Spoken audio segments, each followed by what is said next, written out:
राम, तुम्हें क्या लगता है? गुरुदेव, श्री गणेश केवल देवता नहीं है, उनका रूप अपने आप में ही एक पाठ है। कैसे विद्या अर्जित की जाए और सहेजी जाए। उनके बड़े बड़े कान प्रतीक है कि गुरु की कही छोटी से छोटी बात भी ध्यान से कान लगाकर सुननी चाहिए। इनकी लंबी नाक जिज्ञासा और उत्सुकता को दिखलाती है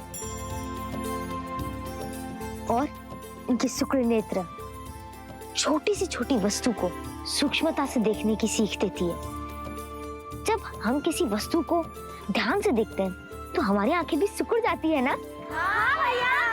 और इनका बड़ा सिर बुद्धि और ज्ञान के भंडार को दर्शाता है और इनके सूंड के नीचे छुपा मुख यह सिखाता है कि एक शिष्य को बोलने से अधिक ग्रहण करने पे बल देना चाहिए। जिसके अंग अंग में विद्या पाने की सीख हो वो विद्यापति तो होंगे ही ना। अद्भुत, अद्भुत राम, इतना सुंदर वर्णन गणेश जी का कोई कर ही नहीं सकता। शिष्यों, आप लोग अपना अपना स्थान ग्रहण कीजिए। अब आप सभी मेरे साथ साथ ऋग्वेद का ये श्लोक दोहराओ। ओम अग्निमीले प्रोहितम यज्ञस्य देव मृत्युजम होतारम रत्न धातुमम।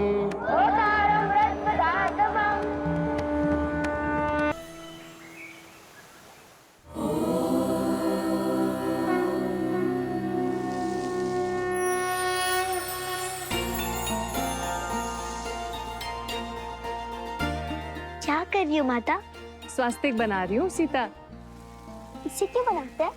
स्वास्ति से बनता है स्वास्तिक शब्द, अर्थात सब शुभ हो। ये केंद्र बिंदु से 4 रेखाएं खींचते हैं जो 4 पुरुषार्थों के सूचक हैं। ये धर्म, ये अर्थ, कर्म और ये मोक्ष। स्मरण, इन्हें बाहर से भीतर की ओर ही खींचते हैं। अब दक्षिण से वाम की ओर ये 4 मुक्तियों की कामनाओं की रेखाएं खींचते हैं। ये है सालोक्य, अर्थात भगवान के लोक में रहना। ये है सामीप्य, अर्थात भगवान के समीप रहना। ये है सारूप्य, अर्थात भगवान के रूप में एकाग्र हो जाना। और ये है सायुज्य, अर्थात भगवान से जुड़ना।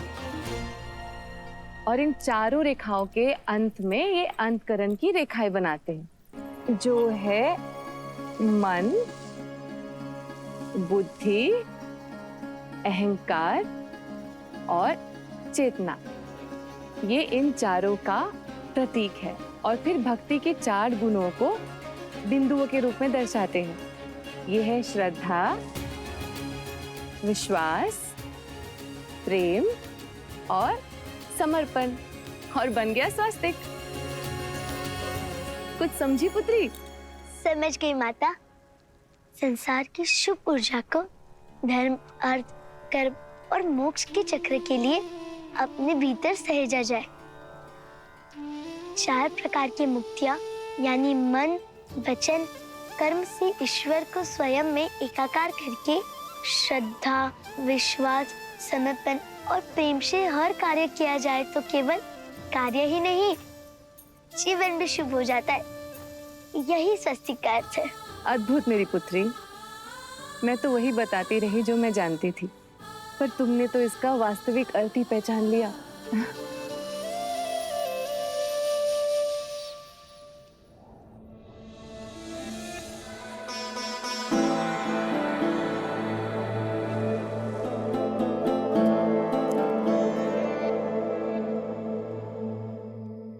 सोई नहीं महाराज?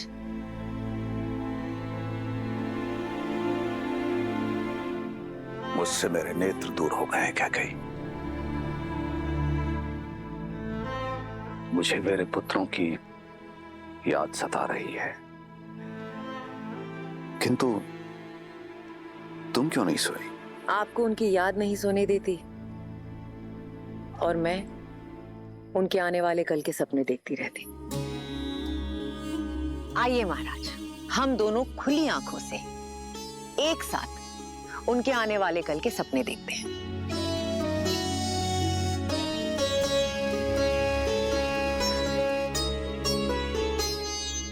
मुझे तो हर पल राम की चिंता है।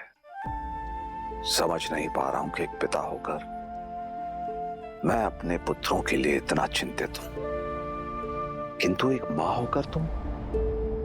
जो आपके लिए चिंता है वही मेरे लिए मेरा संतोष है, मेरी सहजता है कि मेरा राम वहां है अपने भाइयों के साथ। इससे अधिक एक माता को क्या चाहिए? आप चिंता मत कीजिए।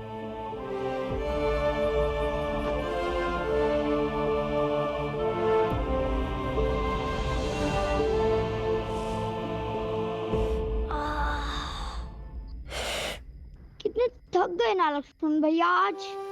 व्यायाम, शस्त्र शिक्षा, बस इतने से में थक गए शत्रुघ्न? हाँ बहुत पीड़ा हो रही है भैया। पीड़ा और आनंद शरीर से नहीं, मन से जुड़ी होती है शत्रुघ्न। मन को पीड़ा से परे कर लो, पीड़ा होनी बंद हो जाती है।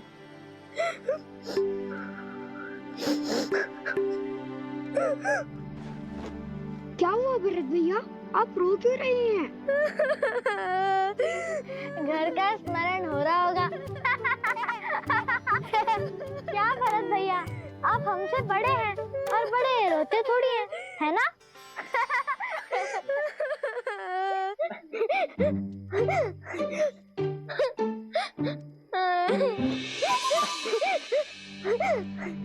क्या हुआ राम भैया?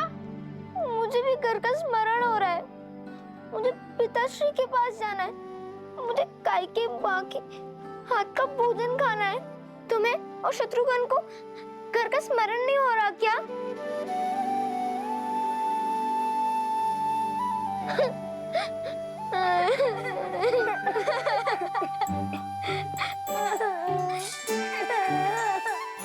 चुप हो जाओ शत्रुघ्न, रो मत। आप ही ने तो हम सबको रुलाया है घर की याद दिला के। आप स्वयं चुप होकर ऐसे बोल रहे हैं। हाँ, क्योंकि माता की याद के साथ उनकी कही बात भी याद आ गई। उन्होंने कहा था कि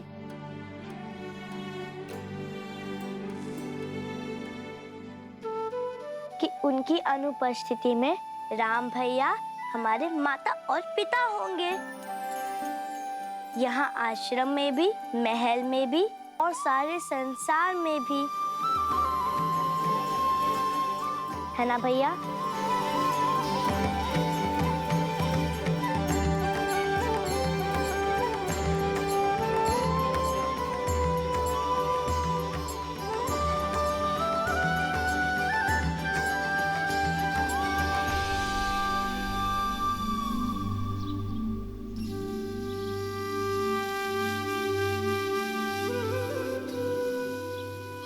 कितनी ठंड है भैया। इस समय तो हम लोग अयोध्या में मीठी मीठी सी नींद ले रहे होते। कहाँ वो नर्म सैया, कहाँ ये शीतल जल। इस समय कौन नदी में कूदेगा? मुझे तो बहुत ठंड लग रही है। मैंने कहा था ना, सब मन में। अब अपने मन से ये भय निकालो और मेरा हाथ पकड़ के कूद जाओ। एक बार पानी में भीग जाओगे ना तो ये शीतल जल भी अच्छा लगने लगेगा। मैं आपका हाथ पकड़ूंगा भैया। क्यों? हाथ पकड़ के आप उनमें साहस भर देंगे। उन्हें क्या डर लगता है? सच में लक्ष्मण, जल से भय तो लगता है मुझे। अगर भरत हाथ पकड़ेगा तो थोड़ा साहस बढ़ जाएगा। मेरा हाथ पकड़ो भरत।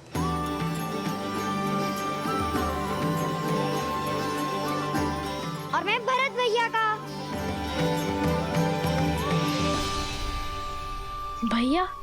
ढोंग कर रहे हो ना? कल भी आप रोने का अभिनय कर रहे थे ताकि भरत भैया को बुरा ना लगे। यदि मैं अभिनय कर रहा था तो तुम क्यों रोए? मुझे बुरा ना लगे इसीलिए? रोना बुरी बात नहीं होती है लक्ष्मण, मनुष्य रोते ही तो हैं। मैं आपसे बात नहीं करूंगा। स्नान तो करोगे ना?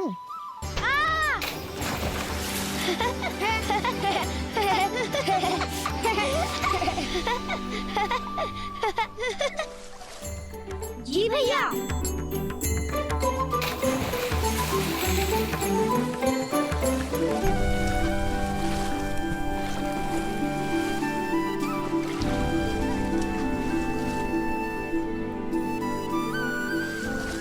लक्ष्मण, मुझे आपसे बात नहीं करनी।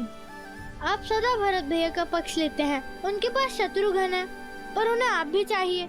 उनके पास कैकेयी माँ है पर उन्हें कौशल्या माँ भी चाहिए। किंतु मुझे केवल आप चाहिए। क्या आपको मेरा स्नेह नहीं दिखाई देता? नहीं, तुम मेरी आंख जैसे हो लक्ष्मण, जिससे हम सब देखते हैं पर वही हमें दिखाई नहीं देती। बस एक आभास होता है कि हमारे साथ सदा है।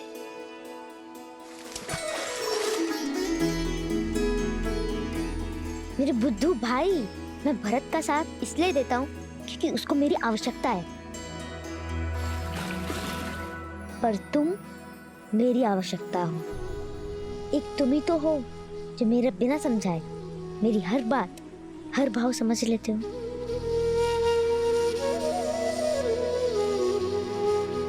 फिर भी मुझसे अधिक प्रेम आप भरत भैया को ही करते हैं। चाहे कितना भी प्रयत्न कर ले, मुझे स्वयं से दूर नहीं कर पाएंगे। और क्यों नहीं समझूंगा, छाया हूँ आपकी। तुम छाया नहीं हो मेरी, क्योंकि छाया तो अंधकार में साथ छोड़ देती है ना। तुम मेरी आत्मा हो। अगर तुम रूठे तो मैं नहीं।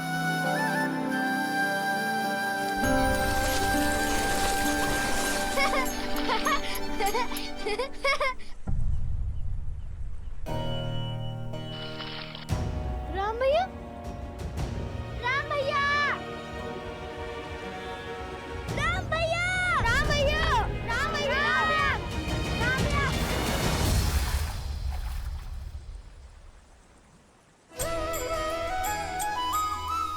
मैं तो यही हूँ। आत्मा को छोड़कर राम जाएगा कहाँ? भैया,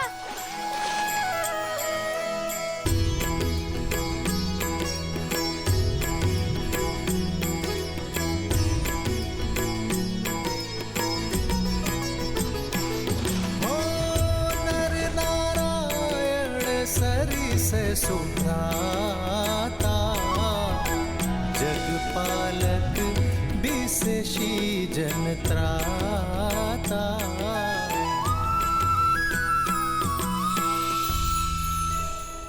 अद्भुत। यदि संसार में सभी भाई ऐसे हो जाएं, तो ये संसार प्रेम के अमृत से भर जाए ना। देवी, यदि संसार में अमृत है तो विष भी है।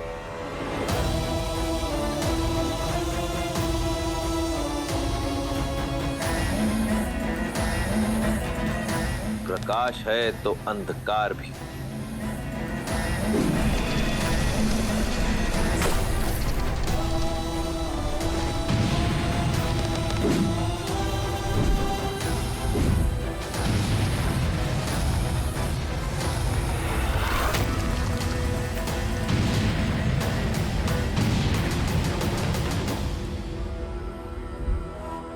सभी संस्कृतियों का अंत होगा, रहेगा तो केवल राक्षस साम्राज्य। वयम रक्षामः।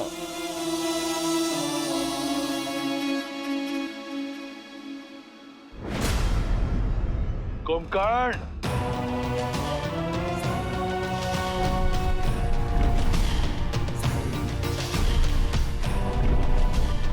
आदेश भैया। जागते हुए तुम अमर हो और अजय भी। तो जाओ अपने अजेता से बनाओ अपने भाई को विजेता। जो आदेश भैया।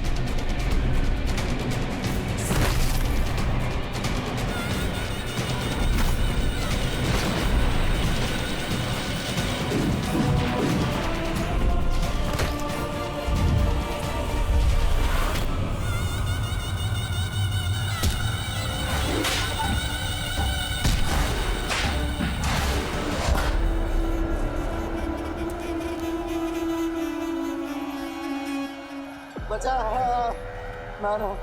कैसा लग रहा है ऋषिवर? बचा।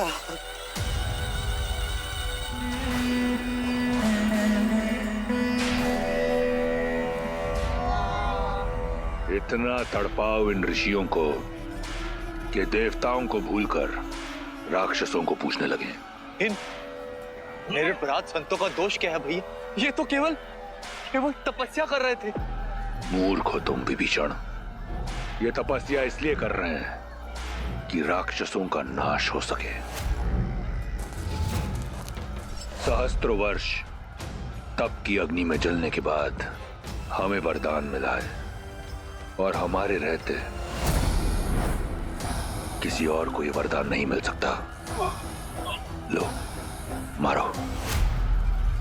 भैया भैया इन्हें छोड़ दीजिए, ये महापाप है भैया। इन्हें छोड़ दीजिए भैया, इन्हें जाने दीजिए। आज तक पाप की परिभाषा देवताओं ने दी है, आज से पुण्य की परिभाषा राक्षस लिखेंगे।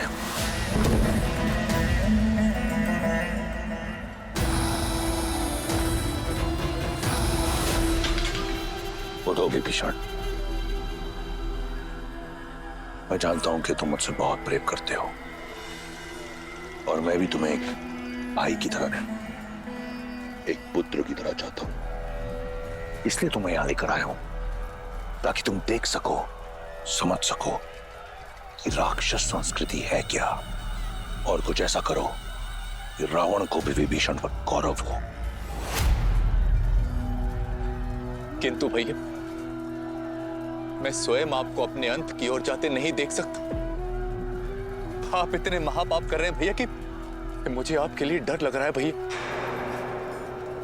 भैया इससे पहले कि आपका अंत हो, आप मेरा अंत कर दीजिए। आप मुझे मार दीजिए भैया, आप मुझे मार दीजिए।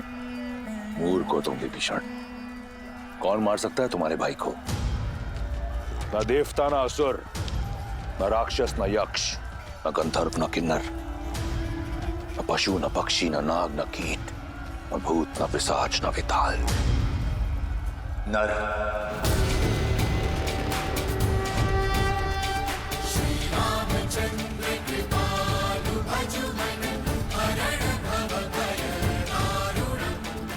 आप नर को क्यों भूल जाते हैं भैया?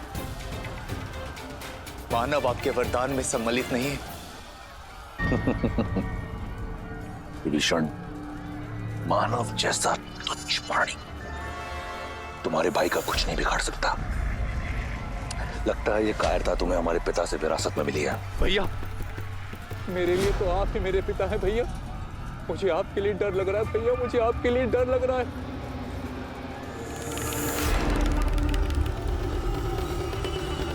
तुम्हें मेरे लिए डरने की आवश्यकता नहीं। कुछ नहीं होगा तुम्हारे भाई को, और तुम्हारे इस डर को काटने का मार्ग ढूंढ लिया है मैंने।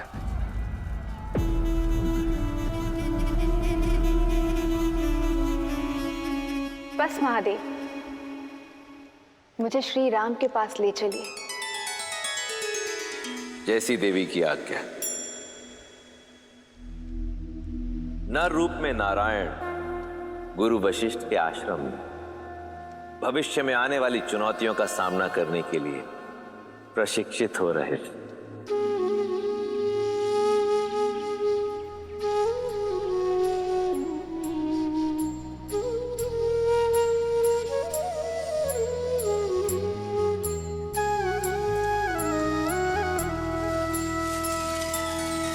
श्री रामचंद्र कृपालु भज मन हरण भव भय दारुणम नव कंज लोचन कंज मुख कर कंज पद कंजारुणम। भगवान के अवतार था केवल नहीं गुणगान है, कैसे नारायण बने नर इसका पावन ज्ञान है। सिया राम सिया राम सिया राम सिया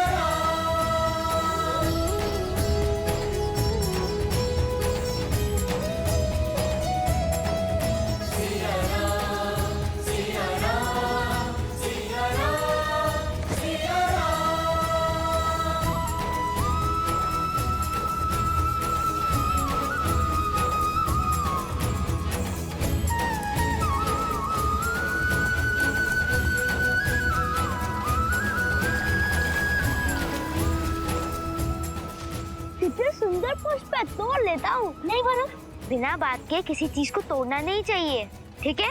जी भैया। आदर्श और मर्यादा की है ये कथा महापावनम। कांटे मद श्री से मिलाले श्रीमद् रामायणम। श्रीमद्